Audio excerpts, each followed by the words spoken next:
রাতের অন্ধকারে নদীতে জোয়ারের পর ছোট ছোট টাকি মাছের বাচ্চা দেখা যাচ্ছে, এসব পড়ে গেছে। এই যে একটা বাচ্চা, এই যে একটা, দুইটা, এই একটা, তিনটা, এই একটা, চারটা, এই যে এখানে একটা শুয়ে আছে, পাঁচটা।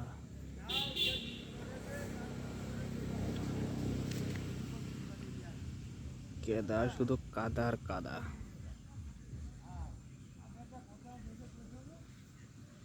এই যে বাচ্চাটা।